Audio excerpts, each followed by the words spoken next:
Ang buhay nga naman kung minsan. Sa likod ng mga ngiti at halakhak kung minsan ay nakakubli ang tunay nating nararamdaman. Mga pangarap na imposibleng marating at pilit na nais abutin. Mga tagumpay na narating, subalit hindi ka masaya dahil hindi ito ang tunay na magbibigay sa iyo ng saya. Pinipilit mong magpakatatag, alang-alang sa mga pangarap mo para sa pamilya.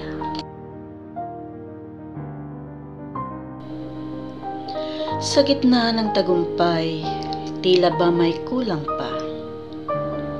Sa gitna ng rangyang tinatamasa, tila ba may hinahanap ka pa?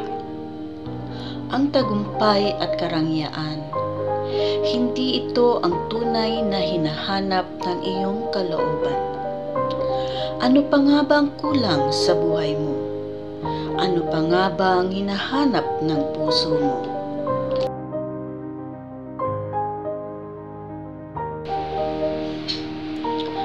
Kung minsan ay hindi natin maintindihan, hanap natin ay tagumpay, hanap natin ay rangya sa buhay.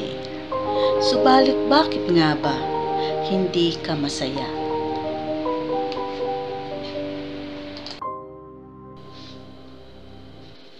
Kung minsan ang iyong kalungkutan ay pinupunan mo ng huwad na kaligayahan. Pinupunan mo ng mga bagay-bagay na sa tingin mo ay makakapagbigay sa iyo ng kasiyahan. Ngunit at ano pa nga ba ang kulang sa buhay mo?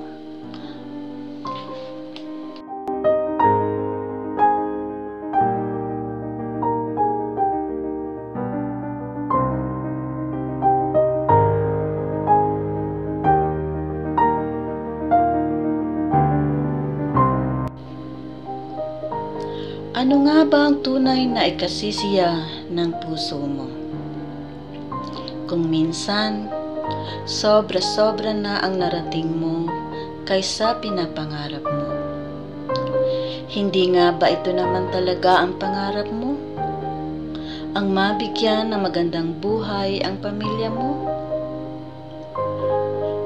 Oo, napapasaya mo sila, natutulungan mo sila. Ikaw ba, masaya?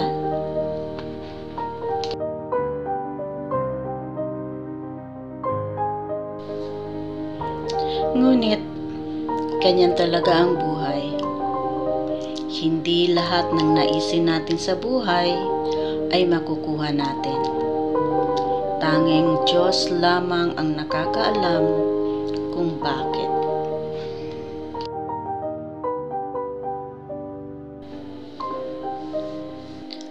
Kung sa tingin mo, may kulang pa rin sa buhay mo, abay matuto ka namang makontento.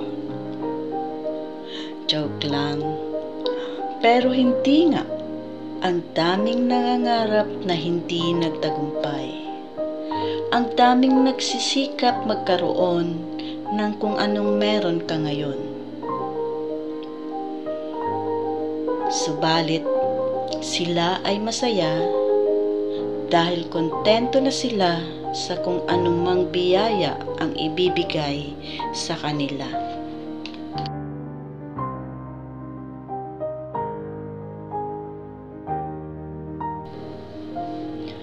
Sa buhay, may mga pagsubok tayong nararanasan. Maging ito man ay sa ating sarili, sa pamilya, sa relasyon, sa trabaho. Ngunit lahat yan kapag nalampasan mo, lahat yan kapag napagtagumpayan mo, lalo kang titibay, ika nga, sa pagsuong sa agos ng buhay.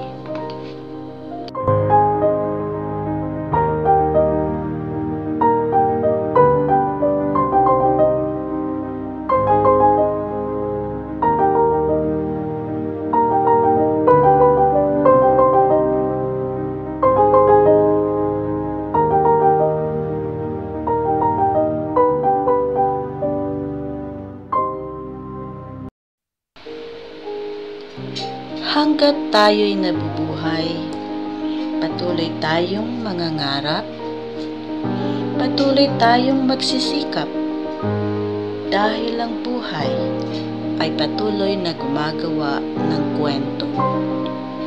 Patuloy na nagsisimula, patuloy na nagbibigay karanasan upang makabuo ng kwento ng buhay.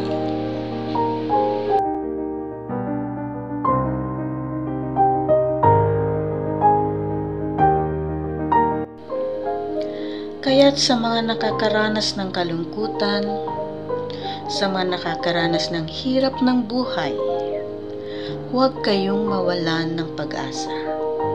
Huwag susuko, dahil ang susuko ay hindi magwawagi.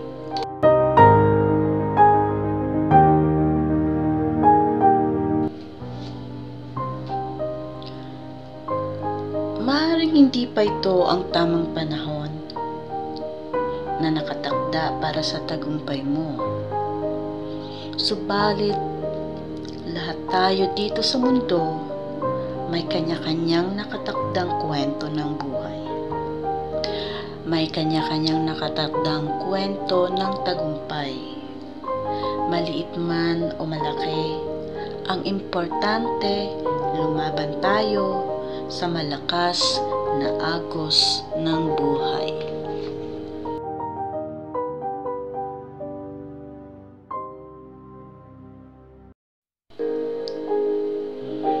Higit sa lahat, huwag nating kalilimutan na may Diyos na mahihinga natin ng gabay. Siya lamang ang nakakaalam kung paano at kailan ibibigay ang inihiling natin sa buhay. Patuloy lang sa pangarap. Patuloy lang sa pagsisikap. Piliting maging masaya kahit nahihirapan ka. Gawing inspirasyon ang kahirapan patungo sa tagumpay ng pinapangarap sa buhay. Hanggang dito na lamang po ang ating kwentong buhay. Sana ang kwentong ito ay makapagbigay ng inspirasyon or kasiyahan sa ating mga manonood. At kung nagustuhan mo ang kwentong ito, please hit the like button and leave your comment below. Hope to see you on my next video. Bye for now. Thank you for watching.